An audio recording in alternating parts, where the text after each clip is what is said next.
صباح الفل على الماميز والبابيز اللي موجودين في بيوتهم. دلوقتي انا عايزه اتكلم في موضوع كده شويه يبان انه سهل بس هو صعب شويه. انا جالي امهات كتيره بيكلموني قد ايه الحمد لله ان ولادهم يحطوهم في مواقف حلوه قوي، ساعات في المول، ساعات في النادي، ساعات في وسط العيله، في قاعده بره، في اكله حلوه مع صحابهم، فبيحطوهم في مواقف بجد مش لذيذه. جالي مره واحده بتقول لي لا انا كنت رايحه المول وشاف توي ستور وما كانش اساسا، يعني هي يعني بتقول ما كانش معايا اساسا وقتها ان انا اجيب لعبه، رمى نفسه قدام المحل والناس حرام عليكي ومش حرام، واحنا الحمد لله شعب بيحب دايما الخير. اتعمل منها اعلان وكل الناس قعدوا يقولوا حرام وليه، فبجد هي كانت متضايقه ومش عارفه تتصرف ازاي في موقف زي كده. ده غير بقى مواقف تانية كتير. واحده يعني عماله تقول لي ابنها قعد يعيط في الشارع ورمى نفسه علشان ما رضتش تجيب له مصاصه، رغم ان هو كان عنده علبه شوكولاته ومصاصه موجوده في البيت وهي بتحاول تقلل له السكريات عشان سنانه. خدوا بقى من الكلام ده كتير قوي. انا بس حابه اقول لكم هو الموضوع ده بيجي من ايه او ايه تعريفه. دي حاجه اسمها temper control او anger control، المفروض ان احنا نعلمها لولاد. يعني ايه حاجه زي كده؟ ساعات ابننا او بنتنا بيبقى عايز يعبر عن غضبه او ان هو شويه حاسس باحباط. ايه الكلام الجامد ده احباط؟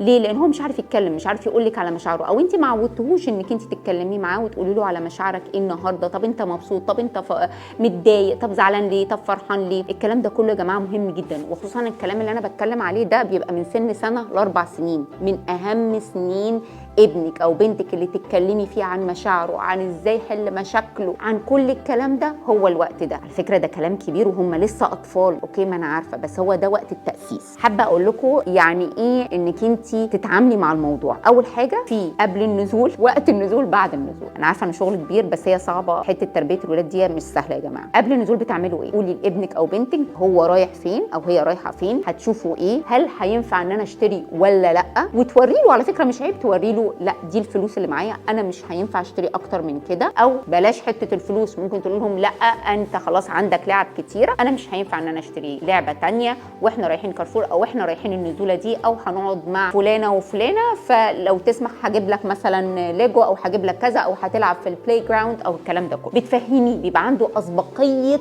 المعرفه، ودي بتريح الطفل، بتحسسه شويه بالامان. وبتنزلي وبتقولي له لو هو عمل غير كده ايه اللي هيحصل بالظبط، ان انت هتاخديه وتمشي، انك انت مش هتوديه تاني، ان هو مثلا لاصحابه، انه مش هيشوف اللعبه دي او مش هيشوف صحابه لمده معينه، وتنفذي اللي انت بتقوليه. وبعدين طب افرضي لا حول ولا قوه الا بالله، لان هم دايما الاطفال ما بيبقوش متوقعين، يعني ما بتعرفيش هم بيعملوا ايه. افرضي راح رامي نفسه وقعد يصوت ويعيط خلاص ومش عارفه تعملي ايه، بتجيله وبصوت واطي جدا وما تتنرفزيش خالص وما يهمكيش ان انت وسط الناس، تقولي له طب حبيبي انا على فكره بحبك وما فيش مشاكل، اهدى خلينا نعرف نتكلم. طبعا هيصوت اكتر، ما فيش مشاكل خالص ولا كانك سامعه حاجه، صوت واطي، تعملي كده تطبطبي عليه بالراحه، خلينا بس نتكلم. على فكره انا هعد من 1 ل5، لو انت فضلت على كده وما اتكلمتش معايا وقلت لي ايه اللي مضايقك هضطر اخدك وامشي. وفعلا تعدي من 1 ل5 وفعلا تشيليه، وحاولي تشيليه بطريقه مختلفه، يعني خلي ظهره ليكي وامسكيه كده. هو ليه؟ لان هو ممكن الحمد لله يا يلطشك بالقلم، يا يضربك على وشك، يا يزقك في بطنك، فحرام يعني احنا عايزينك الحمد لله عشان تكملي معانا المسيره دي. بعد كده بتاخديه البيت وبتنفذي اللي انت قلتيه، بس اول ما بتوصلوا للبيت بصوت واطي جدا بتقولوا على فكره انا بحبك وانت زعلان وبحبك وانت فرحان ومفيش مشاكل ان انت بس